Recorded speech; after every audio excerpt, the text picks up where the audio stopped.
मोअज़्ज़ज़ नाज़रीन इकराम, मेहंदी, बारात, वलीमा सब कुछ धूमधाम से, मगर दुल्हन दूल्हे के साथ हाथ कर गई। नामहरम कभी दोस्त नहीं होता, या तो वो सांप होता है या जहन्नम का अंगारा। निकाह से पहले मोहब्बत चाहे आब ज़मज़म से धुली हुई हो या कुरानी आयत से दम की गई हो। गुमराही हो है, धोखा है, फ़रेब है, हराम है, बेहयाई है, बेसुकूनी है। मैं आपको बताता हूँ कि यहाँ दूल्हे के साथ असल में हुआ क्या है। अस्सलामु अलैकुम वरहमतुल्लाहि वबरकातुहू। मेरे मोहसिन नाज़रीन इकराम, शख्स आता है एक दफ्तर के अंदर, सर के ऊपर हाथ मारता हुआ, हाय मैं लुटा गया, हाय मैं बर्बाद हो गया, तबाह हो गया। तो सामने बैठा शख्स पूछता है, भाई हुआ क्या है? कहता जी मेरी बीवी ने मेरे ऊपर केस कर दिया। उसने कहा कि आप जेब खर्च का केस किया? कहता है नहीं जी। हक के मेहर का केस किया? नहीं जी। जहेज़ के सामान का केस किया? नहीं जी। यानी इससे भी बुरा केस किया है।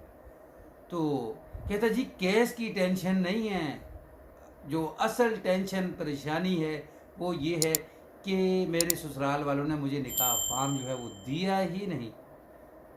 नाजरीन, वकील साहब जो है वो पूछते हैं कि अच्छा हुआ क्या है असल में, ये बताओ। कहता है कि जी जब मैं अपनी बीवी मेरी ससुराल गई तो मैं उसको लेने के लिए गया, तो मैंने उनको कहा जी कि निकाह फार्म मुझे दे दें ताकि मैं रजिस्टर जो है वो करवा लूँ।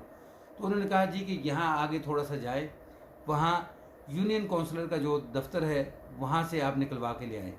कहते मैं गली से बाहर गया, पता किया, उन्होंने कहा जी थोड़ा सा आगे दफ्तर है।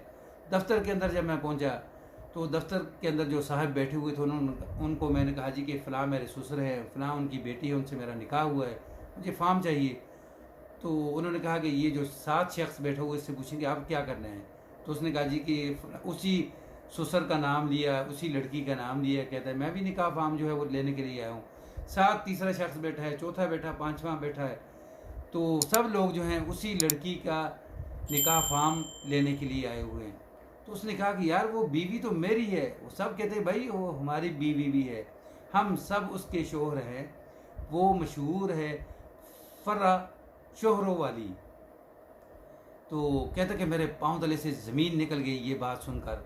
तो वकील साहब अब मैं क्या करूं कि वो तो जो जो शोहर थे वो बतला रहे थे कि अगर केस ख़त्म करवाना है, वो लड़की कहती है तो कोई किसी से 15 लाख की डिमांड कर रही, किसी से 10 लाख की, किसी से 5 लाख की, किसी से 8 लाख की।